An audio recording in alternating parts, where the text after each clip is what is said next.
Unfortunately, some of my family is going to Europe. Actually, most of my family is going to Europe and leaving me behind because they don't love me.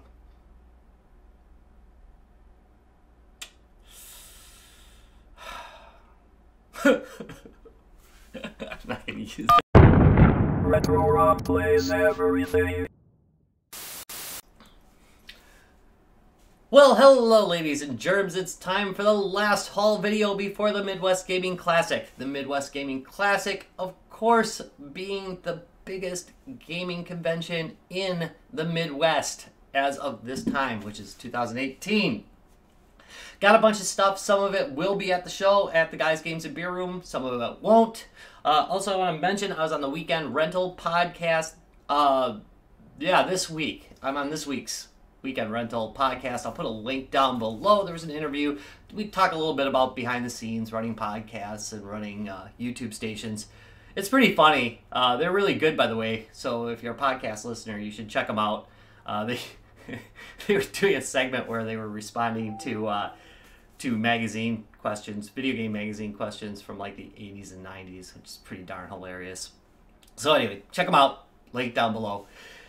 Okay, we might as well get into the haul. First thing is my first episode of Old School Gamer magazine showed up. I'm not going to show you the insides, but it is a retro gaming magazine that just came out. I'll try and put a link down below. I'm pretty excited about this. We did have them on the Guys, Games, and Beer podcast as well, so you can look up an interview on that if you want. So that's number one item. Number two item is something interesting. Not really game related, but kind of. It's technology. What's in this bag is... I'm going to take it out. Wait, is it sealed? No, it's not. Okay. I'm going to take it out because it's pretty cool. This is a Commodore 64 Wi-Fi modem. So what this does is it basically will connect you to bulletin board systems that are on the World Wide Web via your Commodore 64, which you have back there. Really freaking cool. My friend Tom turned me on to this thing, and they were selling them on eBay for like 30 bucks, which is dirt cheap. So I did grab one. I'll be testing it out. I'll probably do a video on it, but I might put it on my tech station, which I have been neglecting. What's worse is I've got like 3 recorded videos for the tech station. Just haven't edited them yet. So I should probably do something with them. And you get to watch 15 minutes of me putting this back in the bag. I'm sure it's exciting for you. Thumbs up for you. Next.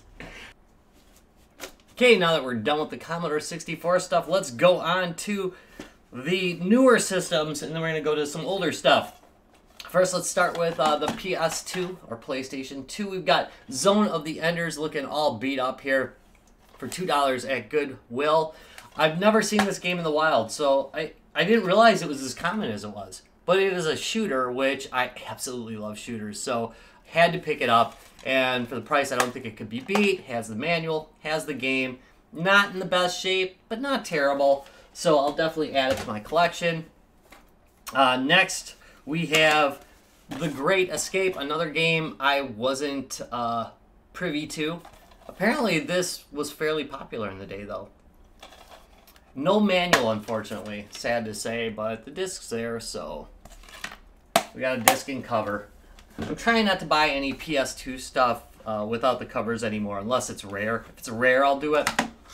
But if not, I'm not going to bother. Next, we have some Xbox stuff. We've got Outlaw Golf. You know, I hate to say this, I might have another copy of this.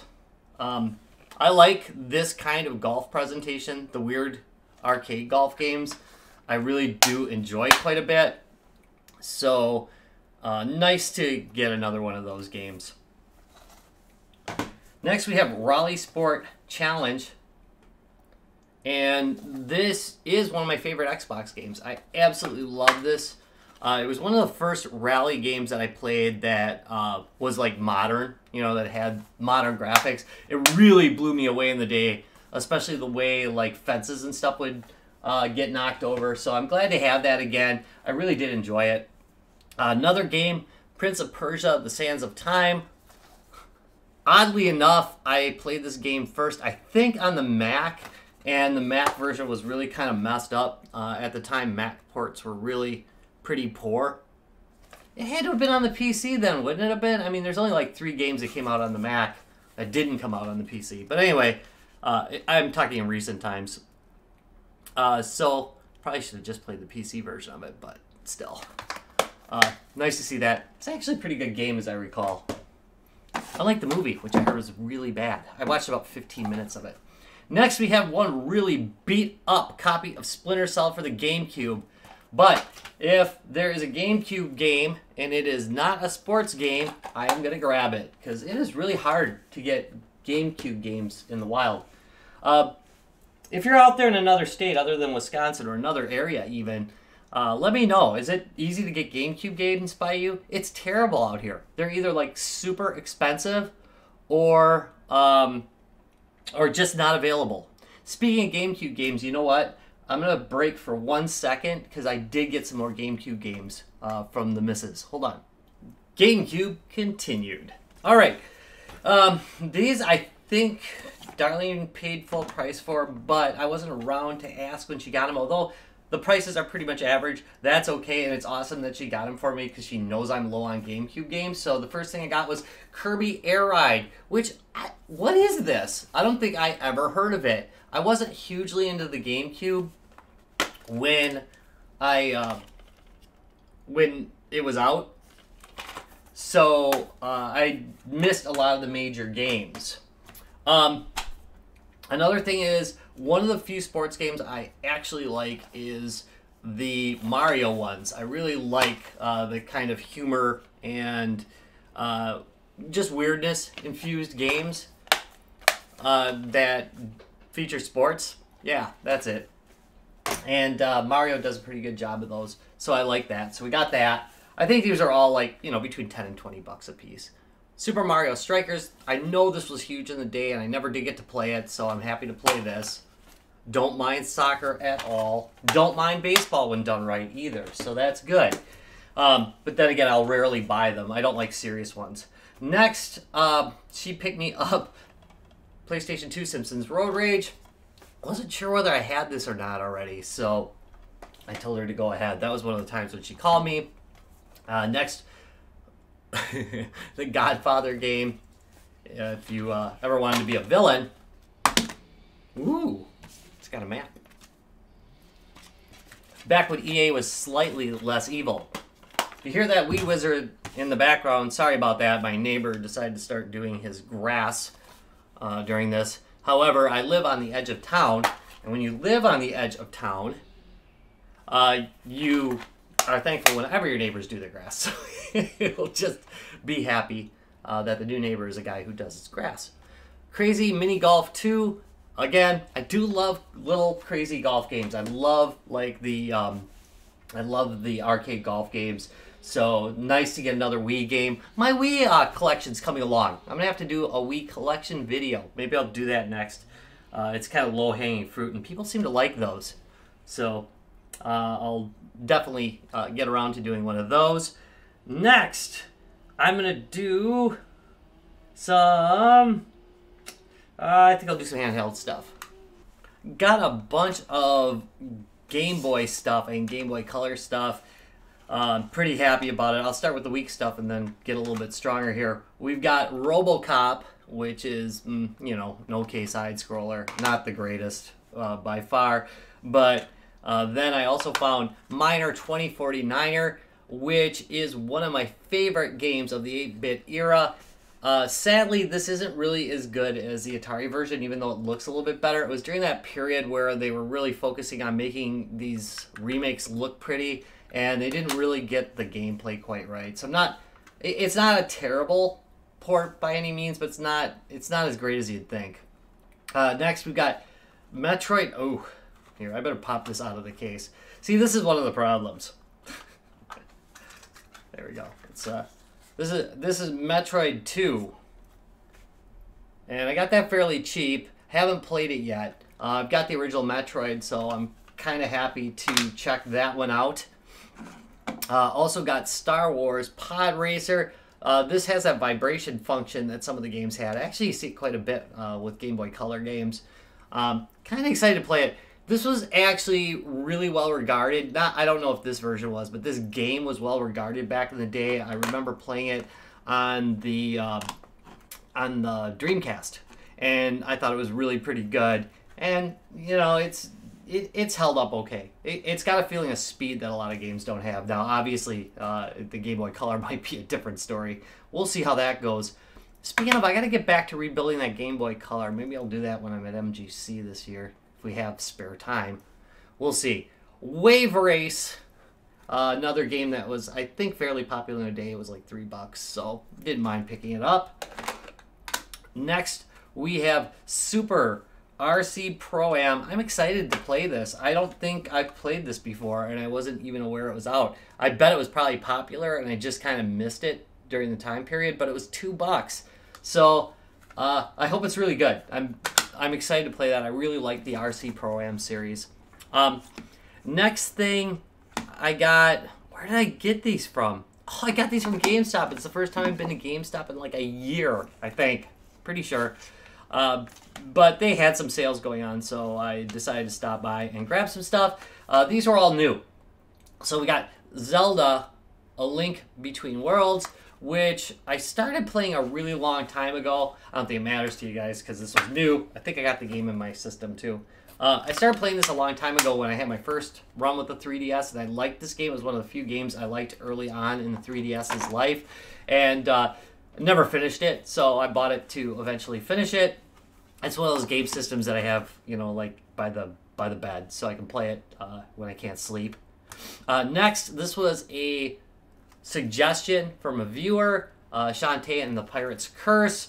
Actually, he recommended the original one, but I saw this one there, and it was on sale for like $13 new, so I figured I'll go grab it. That's cheaper than it is at Toys R Us right now, as they're closing out, by the way. Yeah.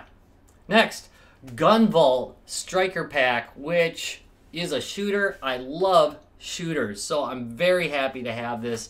I haven't gotten around to playing it yet because I've been playing Zelda quite a bit, but I'm really excited to play this. So I love shooters, especially on handhelds.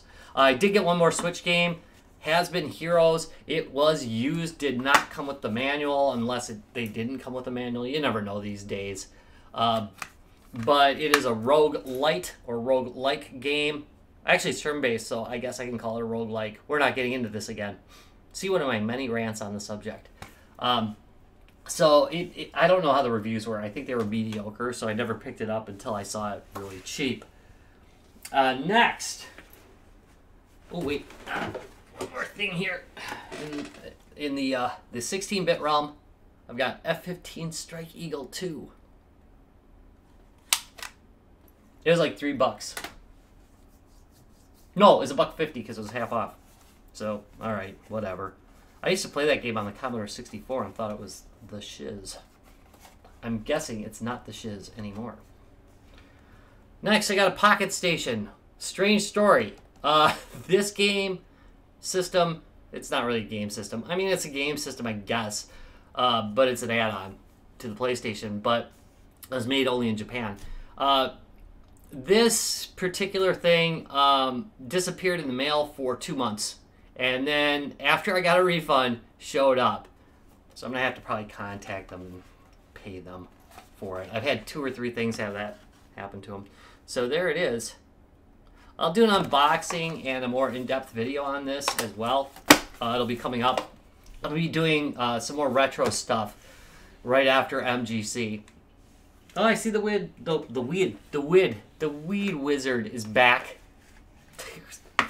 What the heck? Next, we've got the Super CassetteVision. This is a Japanese game system that actually did pretty well back in the day in Japan. Unfortunately, it came out around the release time of the NES and got just decimated by it, but they did manage to make 2 consoles. There was an early version of this and then there was the Super CassetteVision, which had better graphics. And the games are actually pretty good on this system, so I'm really glad to have picked it up. I did pick up a couple more games for it. Did I? No, you already know about these. I showed you these last week. All right, so I got these, and I got like Mahjong and baseball with it. So sorry about that. Just in case you didn't catch the last video, I'll just pop one of these open because they have kind of an interesting box structure to them. So yeah, the manual just gets shoved in there, and the cartridge slides down. Wait, this is a bad example. Here, the cartridge slides down like this into the box, which is pretty cool, and people would rip them out all the time incorrectly. So they'd get all messed up like that. But the games actually look really good on this. This will be at the Midwest Gaming Classic. It was a little bit goofy, but I'm busy cleaning it up now and getting some parts corrected on it for the Midwest Gaming Classic. So it should be pretty cleaned up by then. And here's the system itself. Note that if you look at the box, it has a cover for this. Tom has my cover right now. We're fabricating a new cover for it.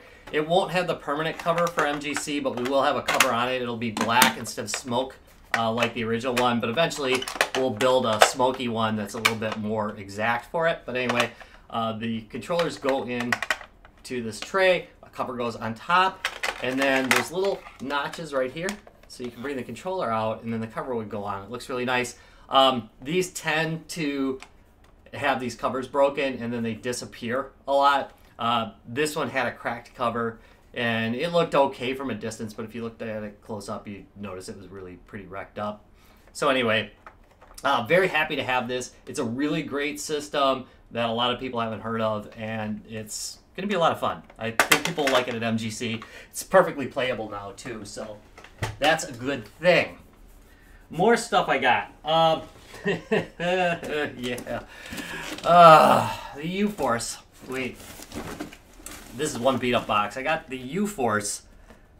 One of the worst controllers in history, by the way. Almost completely dysfunctional. The basic idea is that it would read your hand. Wait, here's the guy. It would read your hand location, and you could control the game that way. And yeah, you couldn't. But anyway, all the parts are here, and the manual's in here. So real quick, I'm just going to show you what the thing looks like. I'll probably do an in-depth on this just because it's so weird. I think Fidget Gamer has one of these too, as I recall, and Tom definitely has one. In fact, most of the Travis, I think, has 2 or 3 of them. They are largely useless, but you plug it in and you basically put your hands in here to play. It also would come with these extra pieces, and they're still in the bags, but you can basically build a flight yoke for it with these little pieces. Here's one of them. There's 2 of these. It's upside down. There are 2 of these, and you can build these little flight yokes and play flying games with that, and that was probably the only part of it that really worked in any way, shape, or form. It also did include the manual. What's funny is that this is branded by Broderbund, which was a pretty trusted name, at least in gaming at the time. Like in the time of the Apple II, they made a lot of famous games like Roadrunner. So they were well regarded, and this is basically the last straw with them. This was really a stinker, but I'm still glad to have it. Next, I found this like new quick shot for the Atari 2600.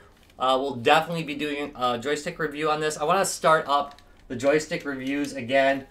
I've been playing with kind of expanding the idea of the greatest controllers in history.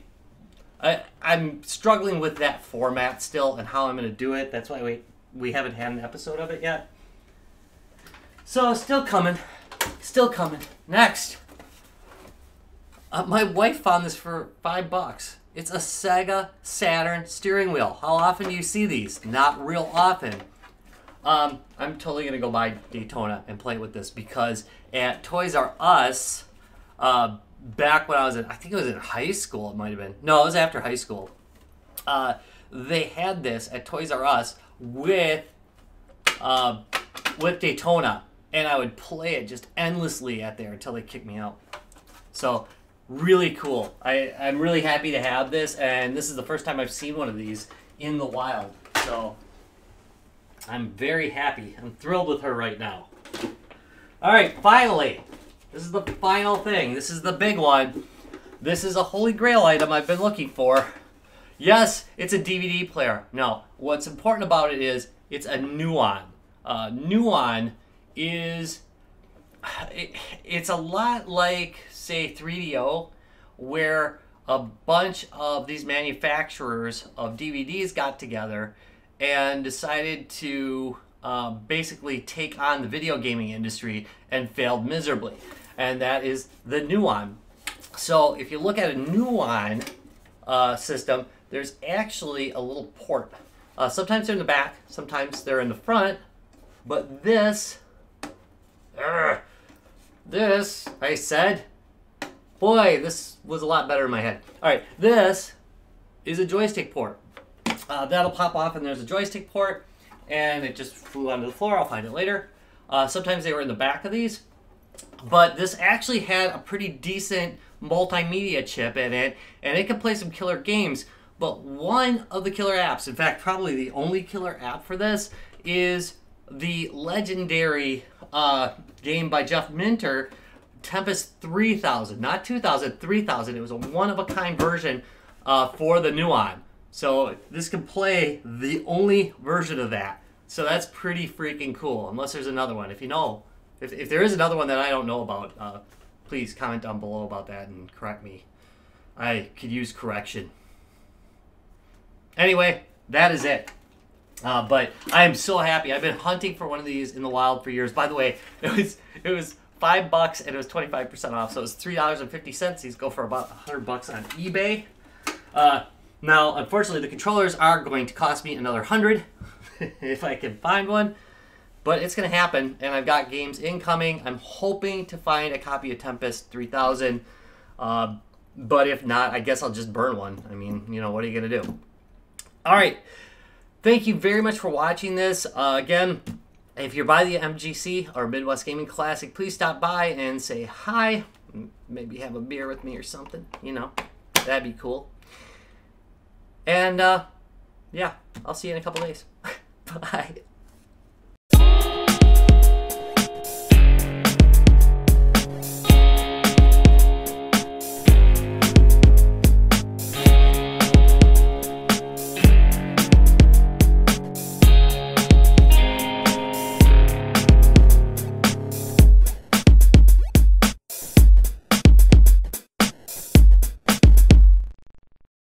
Retro Rocks Gaming Videos.